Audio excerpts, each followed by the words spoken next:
The metal teeth of my harvester stopped inches from her Porsche's cherry red rear bumper.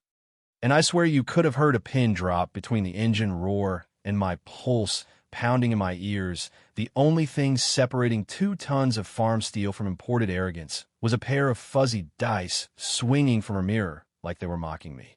Behind that car, my barn doors were sealed shut. Heat building inside like an oven, and my cows were bawling. Not cute, not cartoonish, but that low panic sound they make when something's wrong. And all I could hear in my head was Karen's voice from that morning, sugary and smug. It's just for a few hours, babe. I need the aesthetic for my yoga retreat. Not today, Karen. Not during feed time. 12 hours earlier, life had been normal. I was on the porch with lukewarm coffee, watching the sun stretch over the cornfields, that golden quiet we get before the cicadas start their daily argument.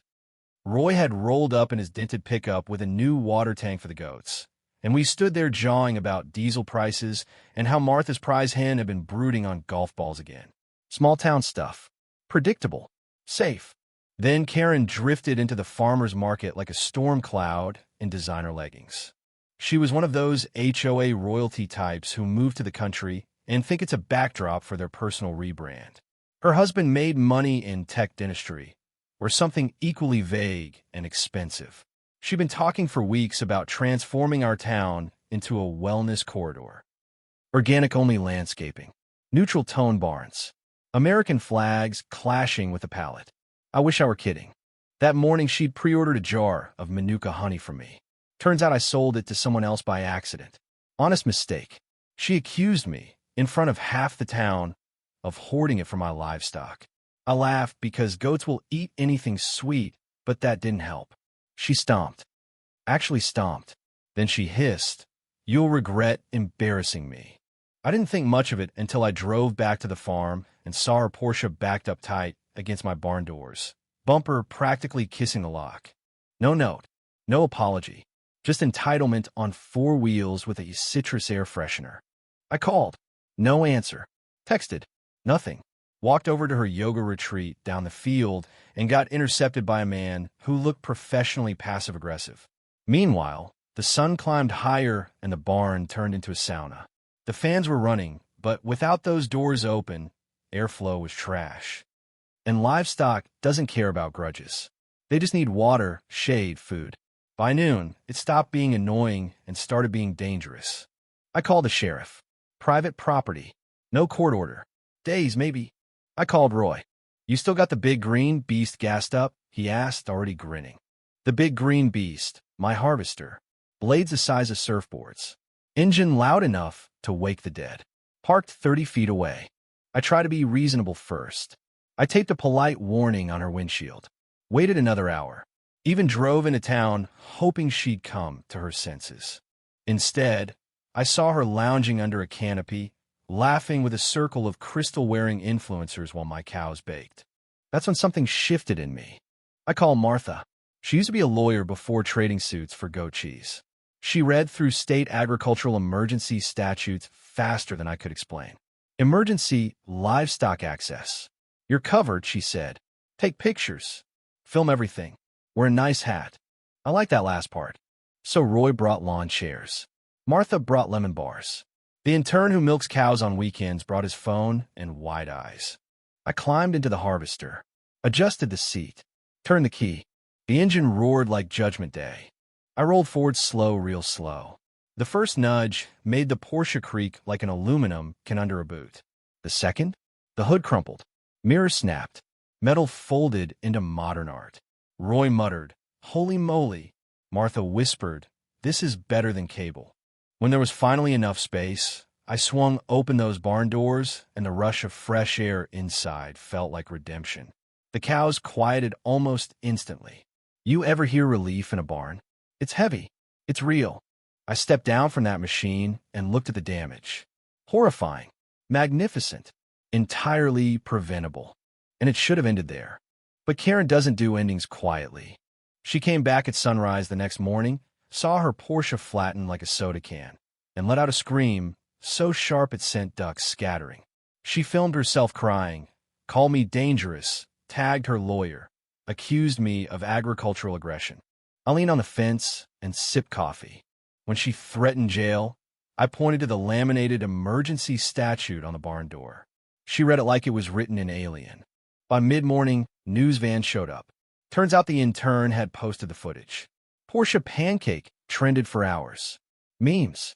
Remixes. One had my harvester wearing sunglasses with the caption, "Don't block what you can out, artist." Karen gave interviews about trauma from heavy machinery. I gave one sentence. I opened the barn so my animals wouldn't overheat. Court came quick. Small wood-paneled room. Judge Miller looked like he'd rather be anywhere else. Karen wore a neck brace she didn't have a day before. Claimed emotional distress and 6 figures in damages. Martha stacked 3 binders on the table. Temperature logs. Vet warnings. Sheriff report. Security footage with cows bawling in the background. The judge leaned forward at that sound. "Did your client attempt to move the vehicle after being contacted?" he asked. Silence. Case leaned heavily toward justified emergency action. Karen's face cracked. But losing in court wasn't enough for her. She pivoted. She used her HOA to redraw community boundaries overnight, try to restrict my machinery within 600 feet. Cute move, except my grandfather had registered right-of-way easements 50 years ago. Grandfathered in. She didn't do her homework. Then came a twist. Roy's niece worked at zoning. She spotted forged signatures on Karen's rezoning petition. One from a man who'd been dead 2 years. Another from a neighbor who'd moved out of state. Same ink. Same pen stroke. Fraud investigation launched. Yoga retreat plans imploded. HOA distanced themselves. And then Karen tried her final play, surrounding my southern pasture with a corporate wellness development through her husband's shell company. Meditation domes. Sound baths. Redirecting runoff from my field into their filtration pond. That's when I smiled.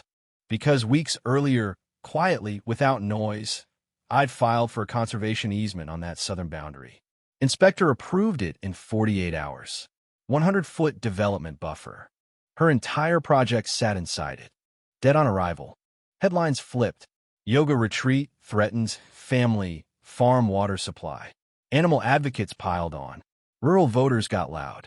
Her enlightened brand collapsed under its own hypocrisy when a video surfaced of her yelling at a chicken for pooping near her SUV.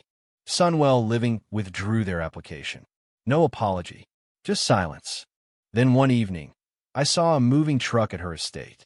Boxes flying, shouting, "Gone by morning." She left a note taped to my harvester. "I underestimated you. You fight dirty but fair. I'm leaving. Don't forget to move that car." I stared at that crumpled Porsche for a long time. It didn't feel like victory. It felt like a lesson carved in chrome. So I towed it to the southern boundary, bolted it to a steel platform, and mounted a wooden sign above it. "Blocked this barn. Now guards the land." It became a roadside attraction. Kids climbed into my harvester at Agriculture Week, pretending to crush invisible sports cars. People dropped off pies and thank you notes. A kid handed me a comic book called The Harvester Avenger. And here's the thing I realized through all of it. This wasn't about revenge. It was about responsibility. There's a difference between power and stewardship. Karen wanted control, aesthetic, narrative, influence. I just wanted my animals breathing and my land respected. When someone blocks your barn, literally or figuratively, they're testing whether you'll stand up or shrink. You don't have to scream. You don't have to posture. Sometimes you just move forward. Slow. Document everything. Let the law and the truth do the crushing. A week after she left, a mediator offered me a stupidly high settlement, as long as I removed the Porsche monument and agreed to stay quiet. By my silence, I sent the check back, because dignity isn't for sale. Neither is land tended by 3 generations. These days the farm is quiet again. Cows fed, doors open, harvester polished. Sometimes families stop to take pictures with the Porsche statue. One little boy climbed onto the fence and told me I was his hero. I'm not. I'm just a farmer who refused to let someone park arrogance in front of responsibility. But I'll ask you this. If someone blocked your barn, your livelihood, your duty, the thing people or animals depend on you for, how far would you go to move them out of the way? Where's the line between justice and vengeance? Between standing your ground and going too far? I know what side of the fence I stood on, and I'd stand there again. Now I'm curious. Have you ever dealt with someone who thought the rules didn't apply to them? Did you push back, or did you let it slide? Drop your story below. Let's talk about where power ends and principle begins.